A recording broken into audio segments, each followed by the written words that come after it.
Thank you. It's definitely been a journey, and I keep that mantra that I got from AA way back in the day. I don't still go to meetings, but they do say one day at a time. So even though I'm here looking ahead at 8 years that'll happen in December, I'm not there yet. And it still takes Yeah. those intentional actions of waking up, getting to midnight, and doing it again to say I'm one step closer. Wow. Yes, that's awesome. Wow. So, and you lived through many near death and defining moments. Looking back, what did silence look like for you during those dark seasons?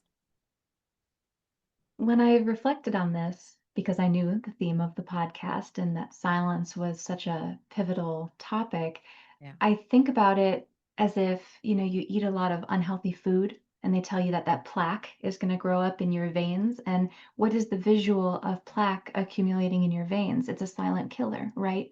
And Mm, you don't feel it. Maybe you feel it because you're more exhausted or you're not as physically active when you have that true plaque in your veins. But I think that silence and stifling your voice is a way of storing up stress and storing up emotion in unhealthy ways. And I feel like just the same way that plaque can then cause multiple health issues when left untreated, that same way silence and bottling up who you really are, what you really need to say, how you really want to live is just as unhealthy in the long term. wow. That is so true. Oh my goodness.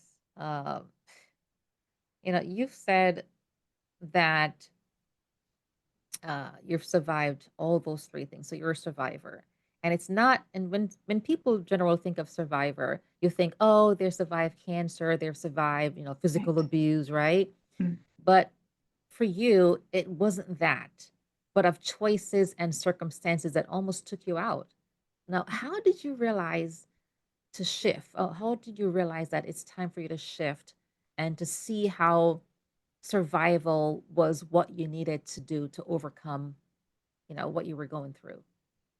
Well, I think a little bit as a nod to the subject of my book being that death made me laugh at life. I feel like you have to have some kind of levity, whether that means finding humor in something or kind of making a joke out of certain things. So I always jokingly say that this is a club I never wanted to be a member of, right? Being a sexual assault survivor, being a trauma survivor, having these things happen to you is not something that I sought out to go be a part of. You just ended up in this group and you ended up with these experiences. And another example that I actually write about in the book is that I was present when someone passed away. And even that being in a club that nobody would ever want to be, I feel somewhat drawn or connected to people who work in healthcare, who work in hospice, who work in, and that now I have a greater reverence for those responsibilities and those roles in this world because Mhm. I never expected to be in that situation at that time where I just so happened it wasn't even a member of my family that I was in this situation watching them pass away very shockingly. And again, a club I never wanted to be a part of. And so I feel like just like you're saying, sometimes change is a choice, and survivorship is I'm going to go apply to Beyond Survivor, and I'm going to be on this reality show where I have to survive, and it's a choice, and I think I can, so I'm going to go do it. And sometimes that survivorship is career driven, right? I'm going to go and be someone that nobody thought I would be, or I'm going to achieve a title that nobody thought I would achieve, and that survivorship is very optional, and that's a choice that you take. Whereas a lot of times the survivorship that I experienced and I write about in my memoir is thrust upon me. It was given to me and I've had to deal with it.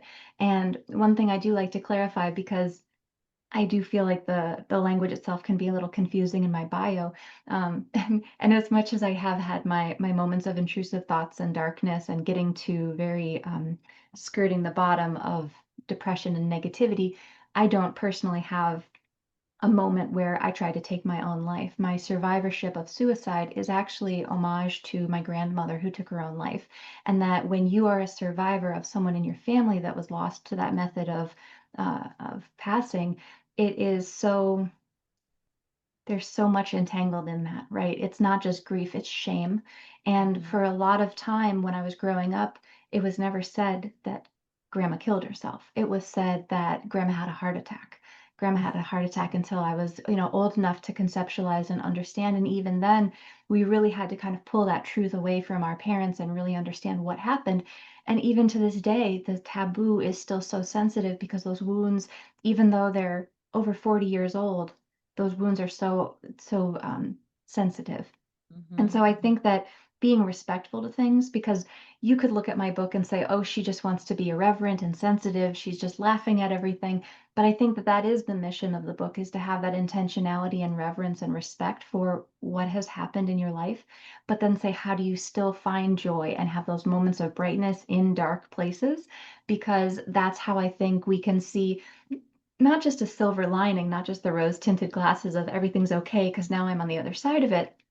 It's still to say these emotions are raw, but now I have a tattoo that pays homage to my grandmother on my shoulder that has a suicide awareness ribbon and things like that. And that I can support nonprofits and organizations that have a mission to talk about suicide awareness and what that means and how to intervene sooner. Because when that happened, my mother was only 10 years old when she lost her mom by that process.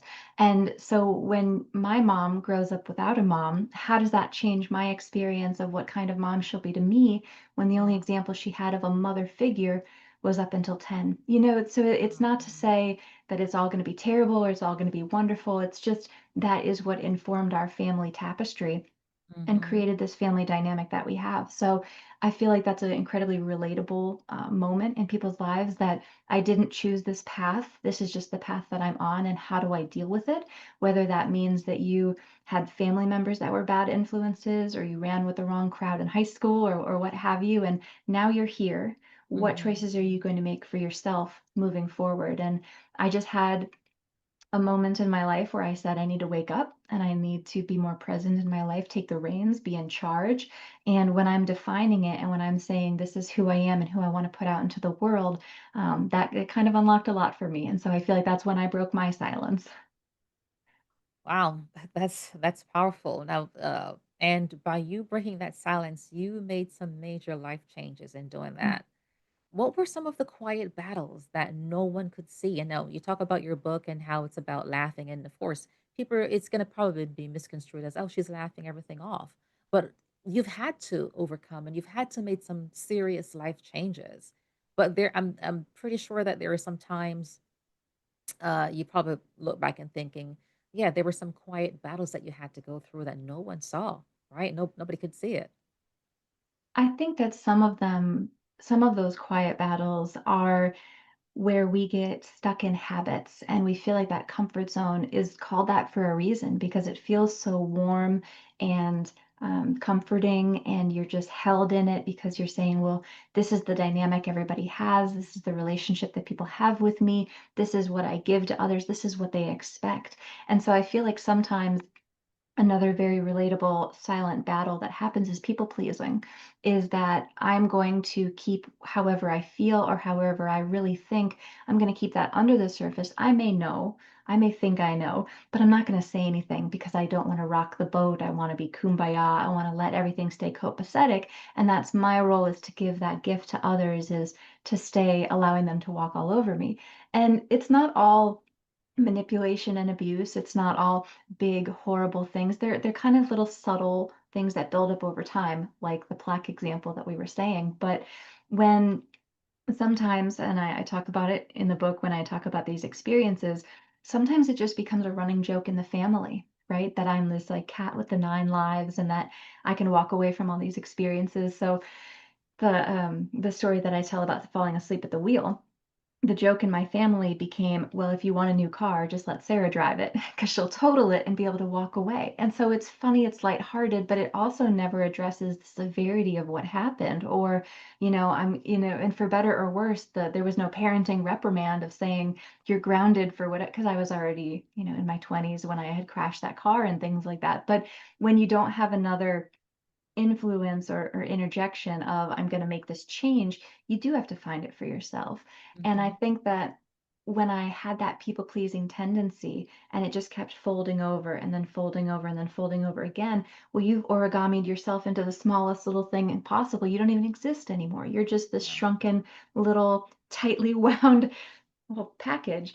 And it has to come out. You have to be yourself. You have to, let out all the folds and just exist. So I feel like when I really started to realize that people pleasing, which I thought, right? You always think that it's going to help you in the end. You think, well, people are going to like me because I'm like this.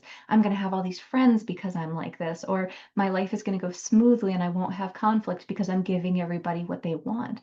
And and I think that that is the silence that stifles your voice down the most, is because you never stand up for yourself. And so when too many people had realized that was possible and I was just giving, giving, giving, um, which can be very, very challenging to pull away when sometimes you're in a career that is a given career. Like I mentioned, healthcare and things like that, and service workers. And at the time when I had my biggest pivot that really actually changed my life and I got sober, I was a college professor. And that's a very Mhm. giving career. And that's a very, I don't want my own politics and ideologies and everything to come through. I just want to teach my students the lesson. And I want them to Yeah. have the ability to take what I teach them and implement it in their own lives without it just being, well, Sarah's going to drone on for 45 minutes about what she thinks about the world. I really did want to give them that gift, but it was more moments of not really saying what I felt and what I thought. So I feel like there were a lot of examples that I talk about just untangling, and whether that's with grief or that's with these issues, I feel like it's such a good visual to imagine that it's all tangled up and ensnared. Um, and I make a lot of analogies with my hair too, because throughout these times I pulled a Britney Spears, I did the shaved head thing, and now to have this long of hair, I know it's a silly thing that seems kind of do you call it, frivolous or superficial to care about your hair in this way. But the fact that it looks healthy and that I've grown it and I've cared for it, and you can't just have a big knot in your hair and take a brush and just jam through it. You have to, relax it and detangle it and be gentle with it so you don't rip it out. And I feel like as someone who never grew up with long hair, I think I had the bowl cut for all of the 90s, and then I ended up with, the mohawks and the shaved heads and all these rebellious haircuts. So I do feel like there's also kind of a metaphor that's been happening throughout this hair growth process. I don't know how far I'm going to get to. I've gotten pretty far through the pandemic, but I love these analogies that kind of play into the rituals that I've started implementing that say, slow down and be present, and understand what you're working with and the best way to untangle it all. Yeah. Wow. That's beautiful, and I love that metaphor as well. Beautifully stated. You've shared that you were a professor, and so to me, that's success intertwined with some of the poor choices that you mentioned. How do achievement and avoidance sometimes get confused in high performing people? This was probably a huge point in my book that I didn't expect to come up as much as it did through the editing and manuscript writing process, because I feel like there was a little bit of, I don't want to call it manipulation, because manipulation makes it feel really malicious and that I was this, evil mastermind pulling strings and things like that. But as a kid, if you mess up and then you have to go tell your parents, you either have this excuse or this justification of, oh yeah, I broke this thing, but I was really trying to surprise you. Yeah, I broke the bowl, but I was trying to make you a cake. There's always this, like, you can't be that mad at me because I did the same thing. That my first tattoo ever was a memorial when my grandfather passed away. And I'm like, well, you can't be mad because it's a memorial tattoo for your dad. So I always had that kind of way of spinning a story from a young age that said, you really can't be mad about this choice because I've done my research. And I talk about that in the book at length, that I would kind of move around the country for relationships, or chasing this affection and attention, but I always had enough justification that my family couldn't come back and say, well, this is an irrational choice because I was going to college.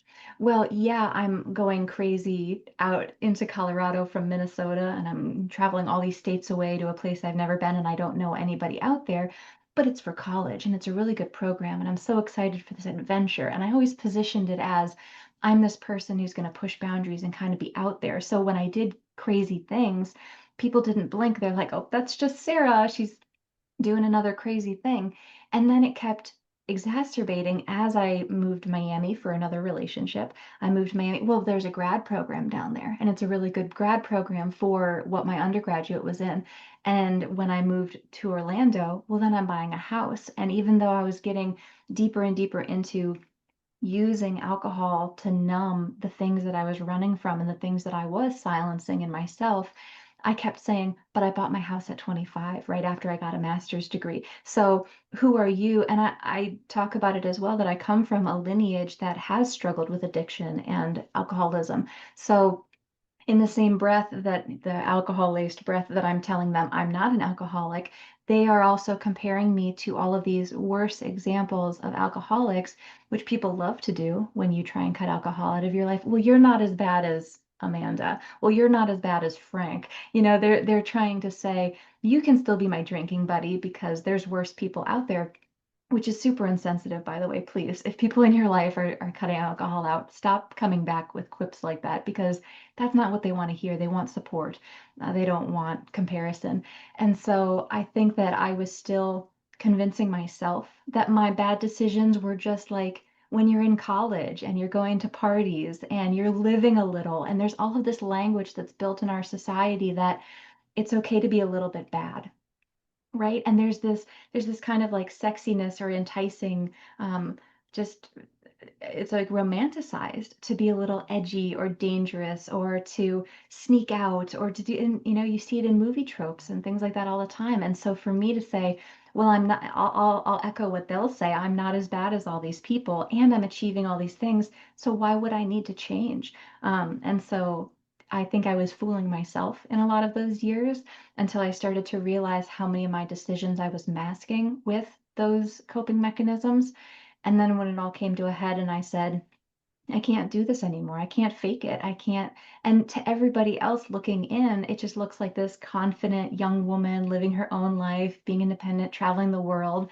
And I was really lost. And I think that I was really just trying to seek people who would give attention and affection back to me, but it was kind of still for nothing because I didn't have a foundation of values and goals and where I wanted to take my life. So why would any relationship feel like it really worked and fit? Because I was still very broken inside. Mm, wow, interesting. For listeners who have survived similar situations like yourself, but they still feel numb, what helped you start feeling alive again? I think that it's funny. I just had a podcast come out recently that I was a guest on that was called Attention is the Currency. And I love that visual or that analogy that what we give our attention to is almost more important than what we give our money to. And thinking about it in that way, I think that it's so easy to stay fully distracted, right? It's so easy to always be busy with, I gotta, have um, my family taken care of in this way, or my job taken care of in this way, or if you have kids and pets, it's just so easy to always have something to be doing rather than working on yourself. And when you externalize all of your energy, you do not have any energy left for yourself. And I realized that that is kind of when it came to the peak when I was giving so much of myself to my students as a college professor. I was giving so much of myself to a relationship that was really fledgling. It was really, we were trying to make it work, but it just wasn't working. And it was because he had children and there was this obligation that I couldn't give up and I had to just give, give, give. And there was a moment where, they always talk about you have to fill your cup before you can fill others. And that is a great visual too, but I think that it really starts with being comfortable being alone with yourself in silence, which is funny because your whole concept here is breaking the silence and not having silence. But think about how you react. For the listeners, think about how you respond when there is silence. And I know that's tricky because you're listening to a podcast right now or what have you, but when you have that silence and your first instinct is anxiety or your first instinct is running through laundry list in your head or negative thoughts, that's probably where you should start with your healing.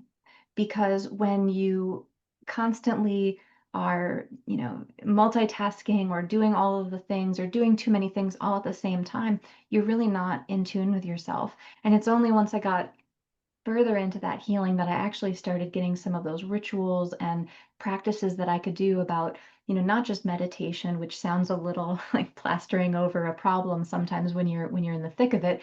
If you're in the thick of all your trauma and you're feeling the way that I described it at the end of kind of like feeling like a husk of a person, of just kind of being this empty shell zombie going through life, I really didn't feel like I had my spark anymore. I didn't feel like I had me.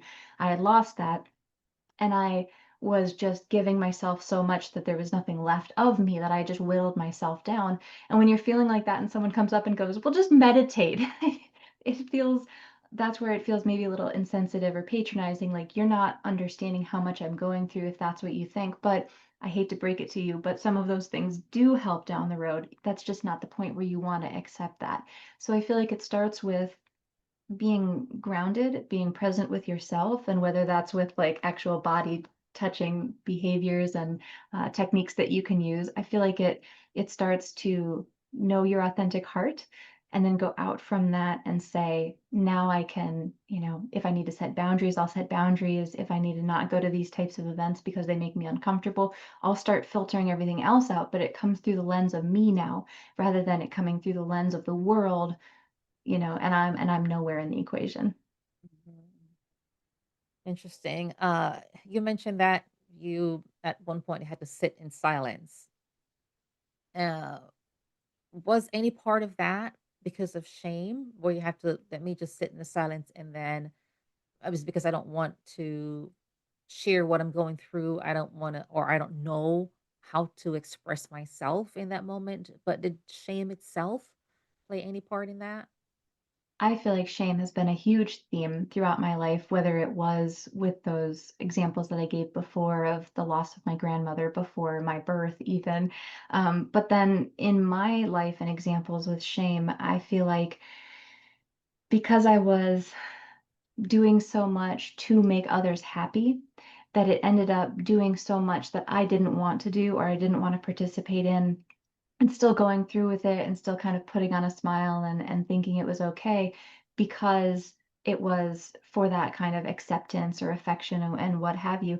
And when you know that it was a choice that you made, and not victim blaming myself here, but knowing that all of those other behaviors and actions that I did led to that experience, it's hard to um, be gentle with yourself in the past and look at a past version of you and say, I know that it wasn't the right decision to make, but I understand why you made it, and I'm here for you now. And when you talk about sitting in the silence, the example that's kind of resonating with me right now is at the end of that toxic relationship that I mentioned was really not working out, and he had children, and everybody was living with me. And when I mean everyone, it was like his ex-wife, her new wife, their children, the whole family were all living with me. And it was this house of chaos, of not really feeling comfortable where I even resided. With my name was the sole name on the mortgage, and I had all of this kind of circus going on in my house. So that sitting in silence to me was literal, after everybody was out of my house, after I was like the family, like the story gets even more chaotic. They had flooded my house. It was a whole thing. And then finally they moved out and I broke up with the guy, and I literally just sat in silence in this big 4-bedroom, 2-bathroom house. I just sat there, and part of it was cathartic, that I was happy, that I was like, oh my gosh, everyone's gone. I finally have this house to myself again. I can rebuild it. I can repurpose it. I can exist here, and I can see how I'm in it. But then it also had that other side of the coin of the discomfort of the silence, and saying, now that I'm left with the silence and sobriety, who am I now? And how do I define myself? And how do I get to know myself and love myself enough that I do have the strength to help others? And that didn't come until years down the road. I don't think I started being very activistic with my sobriety until maybe 4 or 5 years in, because I was still figuring so much of myself out and what it meant for me to be on that journey. Wow. Wow, wow, wow. What was the hardest part of you rebuilding, even after the chaos that happened in the household? Uh, you know, I'm thinking that when you going through that moment, you wrestled with self trust. And it sounds like it was people may not see it this way, but it sounds to me just that you just described the chaotic situation that you have to live through. That could be traumatic too. So how did you rebuild from that? Yeah, I feel like the way that I've explained it before is that a lot of times people want to look at their life and identify the problems. What is wrong with my life? I have the wrong job. I have the wrong partner. I have the wrong, income, whatever it is that's wrong. And they want to point to it and say, if this was just different, everything would be fine.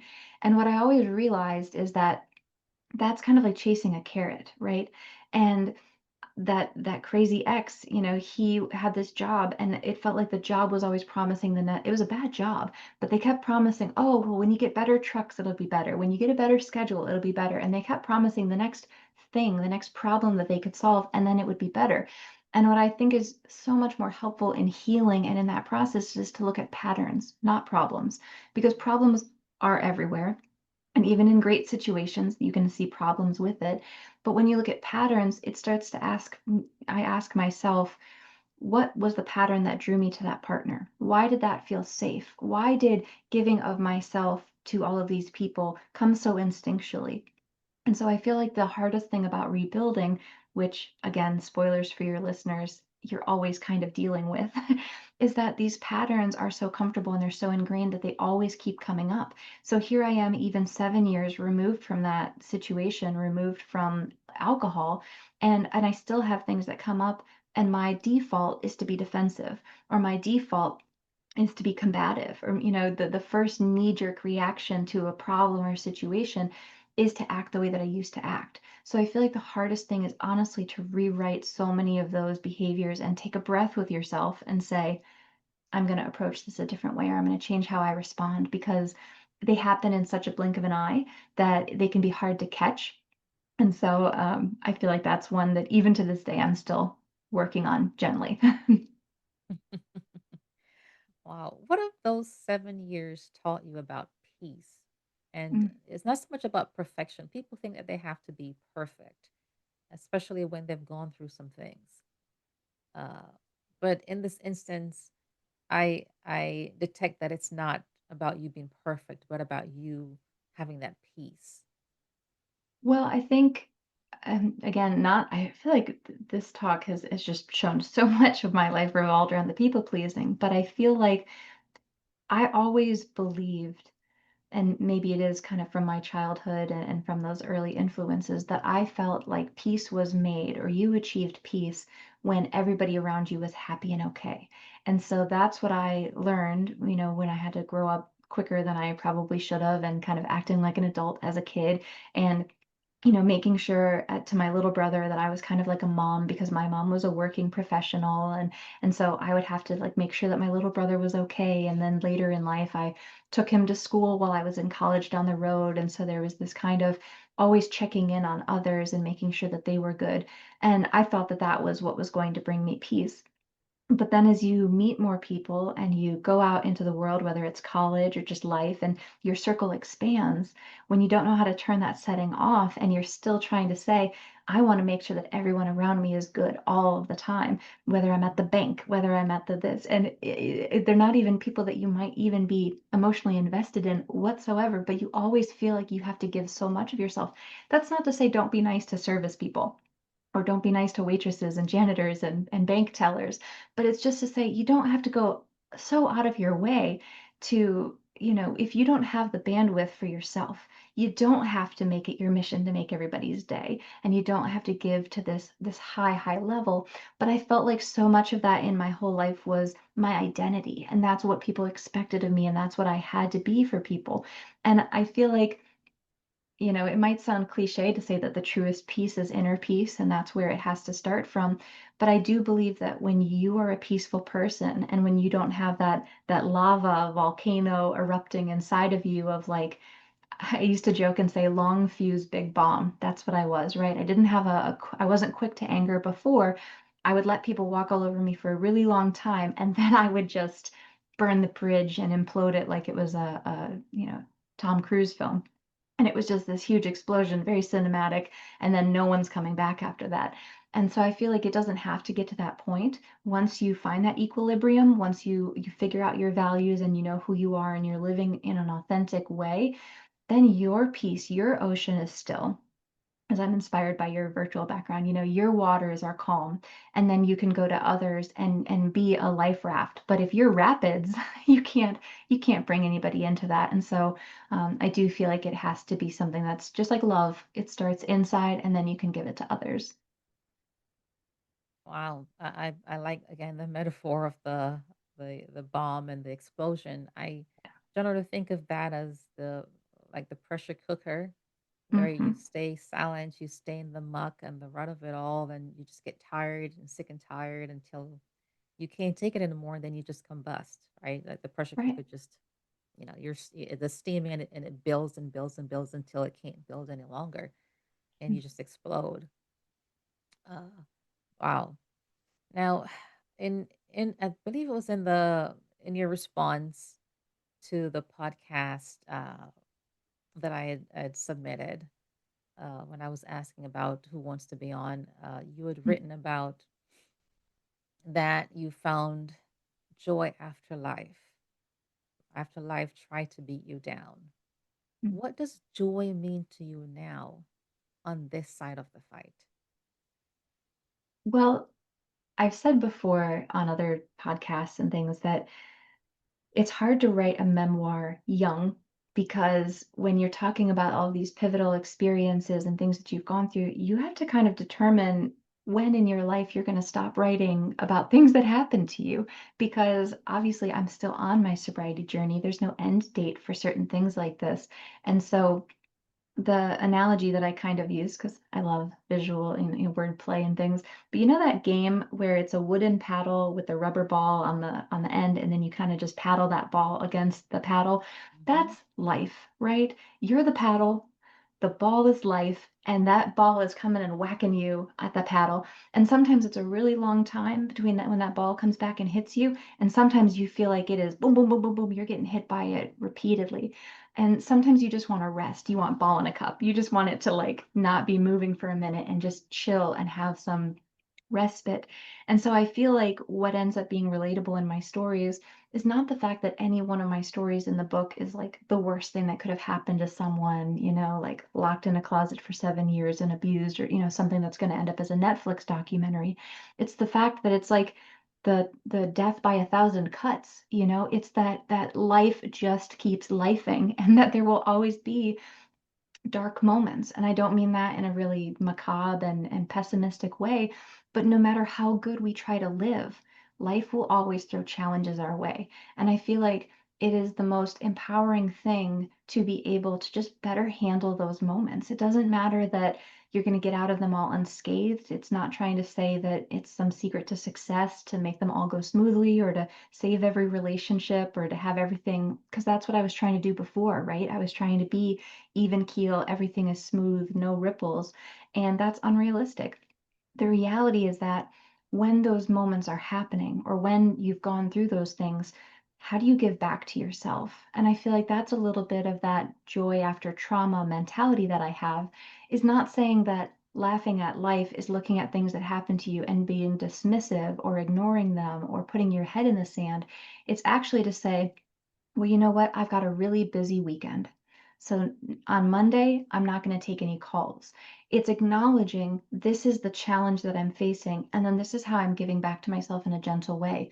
Or I have to go on this family vacation where I have to go hiking, and that's not normally my thing. And so I'm going to make sure to bring my heat pad and some ice packs and some comfort aids and things that I know that I'm going to need because I'm going to go through something challenging. So it's more of like, what is the playful way to still, and that could be something as simple as watching your favorite stand-up comedian. It doesn't even have to be related to the thing that you're doing. It's saying, how do you balance out the energies of, if you're getting all of this as a negative influence, how do you let that whoosh back out through and say, well, I'm going to do a lot of art and I'm going to craft something, or I'm going to be embroidering because I really like stabbing things with little needles, and those kinds of ways to say it might be silly, it might be ridiculous. I talk a lot about whimsy, and how being a little bit playful and kind of silly is very healthy because there's so much that ends up feeling overly serious or overly heavy in the world.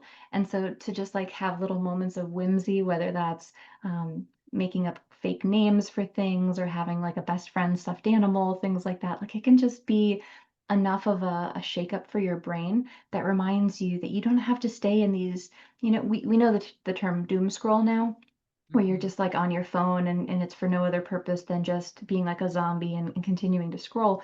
And so rather than it just being like negative influences on repeat and in your mind with intrusive thoughts and things like that, having those little moments of light or little moments of self-care that are gifts that you give to yourself, I feel like that's the way that we balance everything else, like I said in the beginning, that we don't choose to be a part of. Wow. Wow. You're an advocate now, right? How did your advocacy and your art, I can tell that your arts, I see the fantastic, the colorful art behind you, and I see from all your tattoos. So it's clear to me that you're an art person. So how did your advocacy, your art, or writing became a way for you to keep healing while you're helping others? I really appreciate that, and I often do get comments on my skin stickers. And whenever people comment on my tattoos, my comeback is always it's a very expensive hobby. And so for a number of health reasons, I've actually stopped getting tattoos. So what you see is what you get. This is my final number, 44, for those who are curious. And I'm kind of done with it because my body isn't healing them as much. But I do feel like tattoos, in a certain way, are a metaphor that our scars can be colorful. And sometimes that means in a very literal sense that somebody has a scar and they want to get a tattoo over it. I've seen women who get mastectomies who end up getting the areola tattoo to have that semblance of looking the way that they once did, that kind of thing. So it can be a literal, not band-aid, but a literal putting over a scar to make it something that you want it to be versus just what it is. But I feel like art and advocacy have gone together because my art took a unique journey where from Miami, I started, when I moved up to Orlando, I started engaging in cosplay. Dressing up as Wonder Woman and going to like MegaCon and SuperCon and those different kind of comic conventions around the country. Even traveling as far up from Orlando to Georgia for their big Dragon Con, which is a very iconic one in the Southeast region. But what happened was I was doing cosplay and I loved this idea of playing dress up. And for me at that time when I was still drinking, it probably just exacerbated that masking, right? Where I wasn't me, I'm a character, and you get to put on a face and be a different person and feel the confidence that that character brings you rather than having that confidence yourself. So a few years into my sobriety, I had a friend who wanted to pivot her world into, she was in film and media and things and videography, and she wanted to do more in-person events.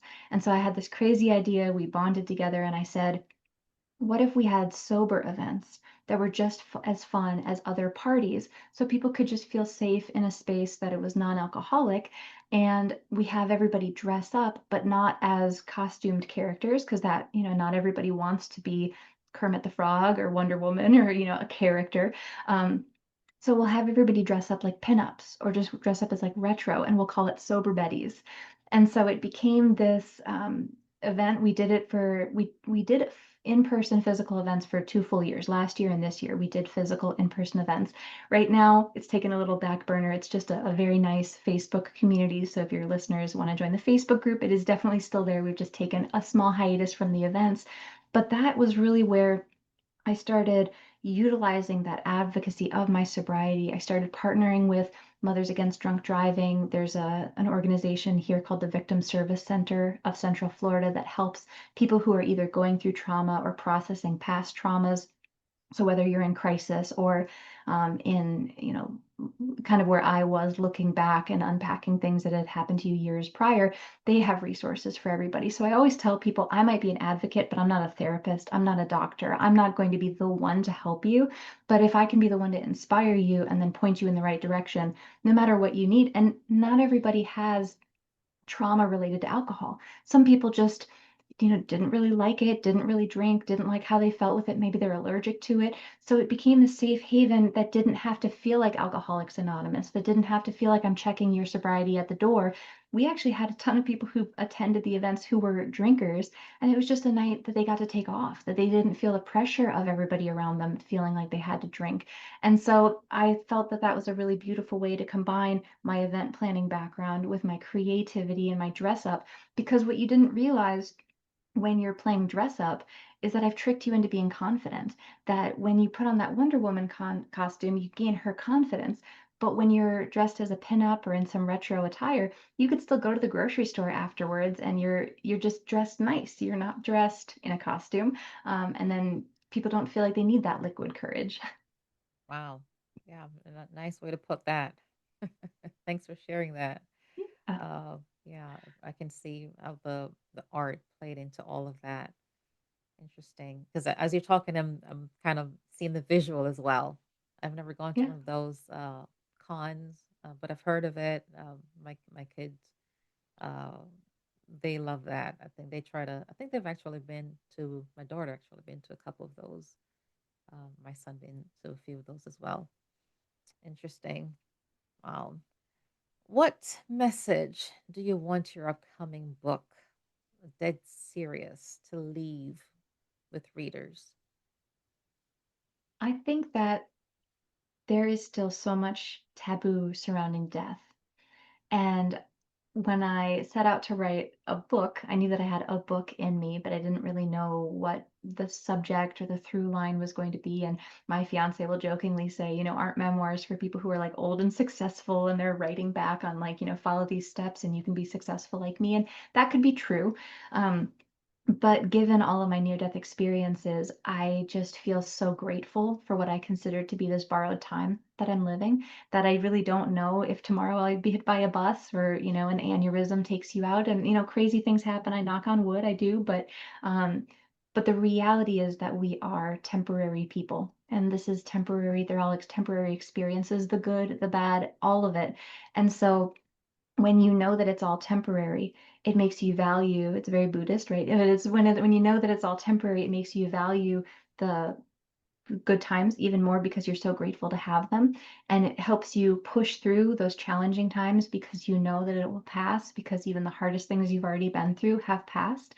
And so I feel like it seeks to inspire. And there's just been so much language that I've heard, which is great, but it's kind of pointed at older people to say it's never too late to chase your dreams. So and so got their acting break at 55, and so wasn't even the owner of this business until she was 60, and that is inspirational to make those changes when you're older.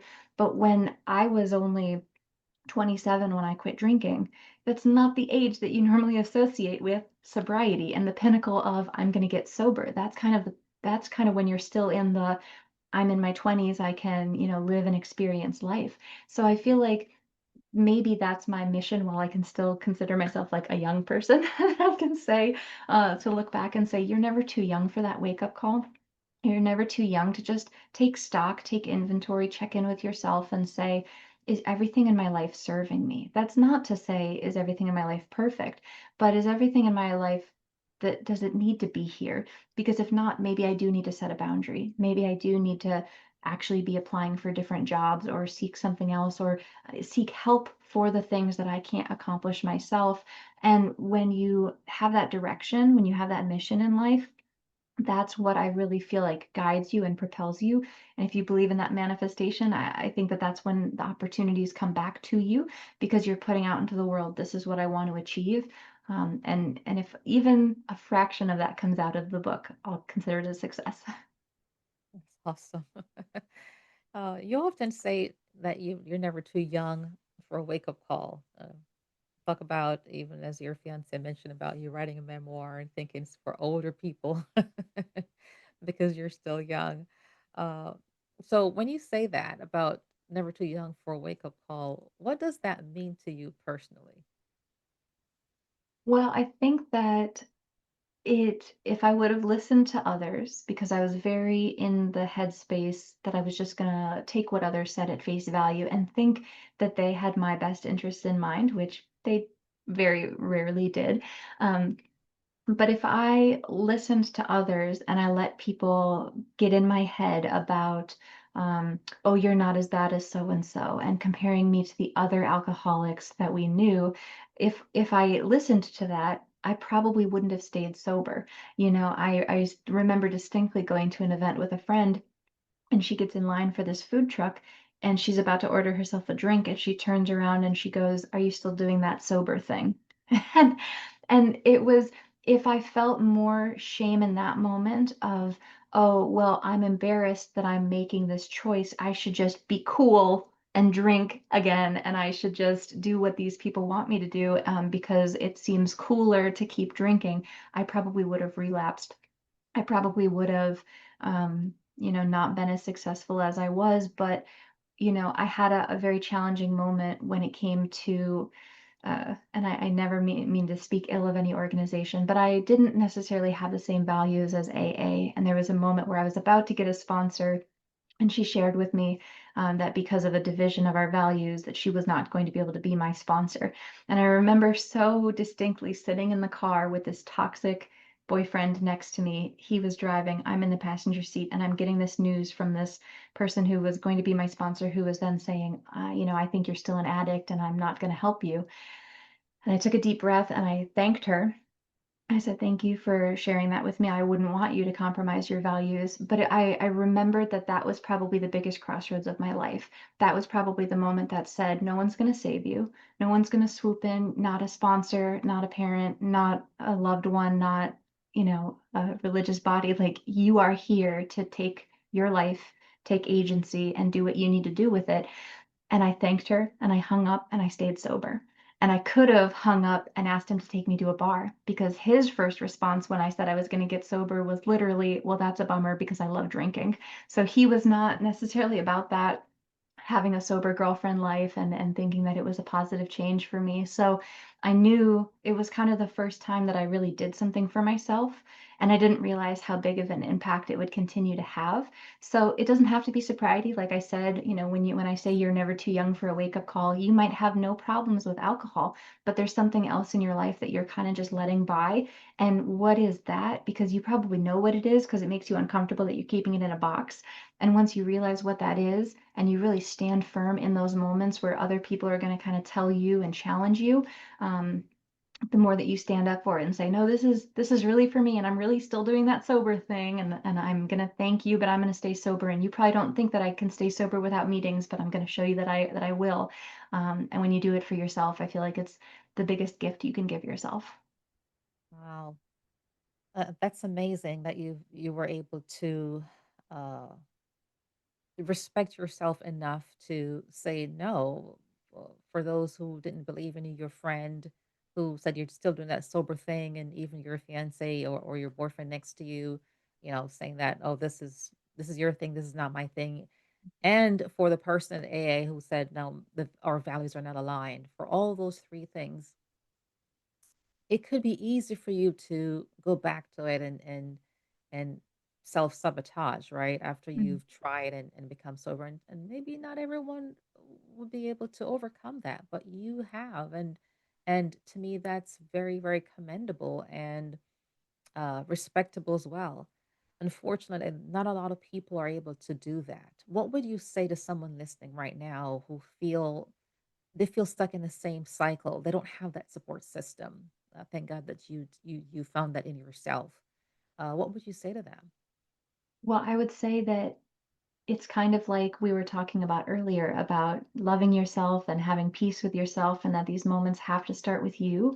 And when you really embody it and you're able to do it, then it permeates out, and then it goes out from you like a glow. And this little light of mine, right? I'm gonna let it shine, and I'm going to see how it can expand.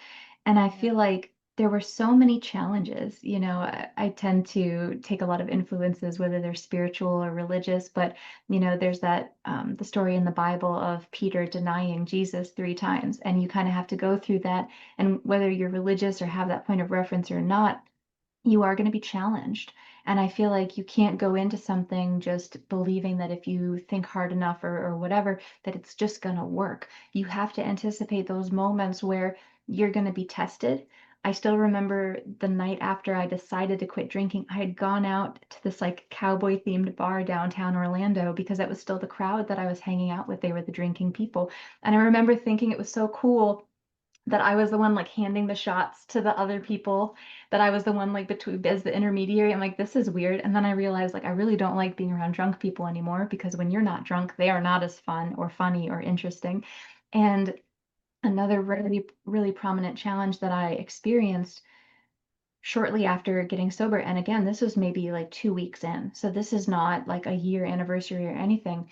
I was kind of trading services with a friend. So he had done a photo shoot, and I said I was going to clean his house because that's how we barter and we creatives make things work. And so I was going over to his house where he lived with his dad, and it was just kind of like a bachelor pad. So they just needed a woman's touch and just kind of a little tidy up. And um, his dad was very kind and nice, and he was showing me his homemade cider on their porch, and he was asking me if I wanted to try a sample. And it was this blaring sign that popped up in my mind that said, this is a test. And nobody would know. Nobody was there. Nobody was looking over my shoulder or checking my ABV when I got into my car. I didn't have a breathalyzer to start my car. But it was that moment that said, this is a test. And this is to say, do you have the accountability to yourself and the authenticity that even in those moments when nobody's watching, that you're going to say, no, thank you. I actually just quit drinking. And to feel confident in those words that you're saying, that it is going to get, you're going to get choked up. You're going to be uncertain. You're going to be nervous. You're not sure if they're going to berate you or if they're going to support you or if you're going to make them feel bad because you said something. And I don't really care if people feel bad at a party that I'm not drinking at. That sounds like a them problem because my biggest thing is that I'm not drinking.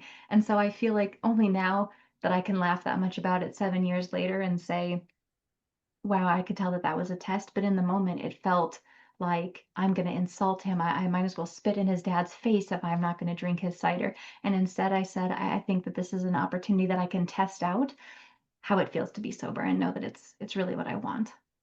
Wow, love that. Love that you made that conscious decision Yeah. to state that and stuck with it. Wow.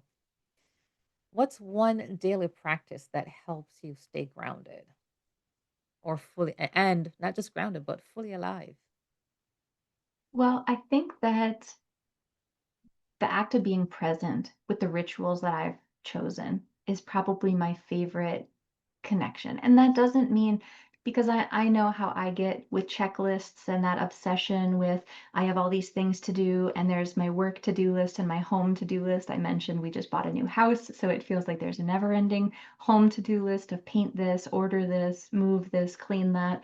And so when I say that I have these rituals, it doesn't mean that I have to be perfect in the ritual, whether it's my morning face routine or my night face routine or, little rituals and things that I do for myself. But it's the fact that I know that I have them and that Hmm. I consider them to be little acts of self-love when I have these little rituals. And that just means I prefer when I do it this way. And the reason that I prefer that I do it this way is that it's the way that I want it, whether it's, a funny example that I can give is like sometimes I have a lot of chronic pain, so it's hard to be like crunched over and bend over sometimes. So a lot of times I get lazy when I walk in the door and I just slide my shoes off rather than sitting down and untying my shoes. And sometimes you have to do that. You're rushing in, you have to go to the restroom, you're rushing in to get us on a Zoom call, and sometimes you do have to kick your shoes off. But then when I'm a little bit slower throughout the day and I walk past that front door and I see all those shoes that are tied up, I stop.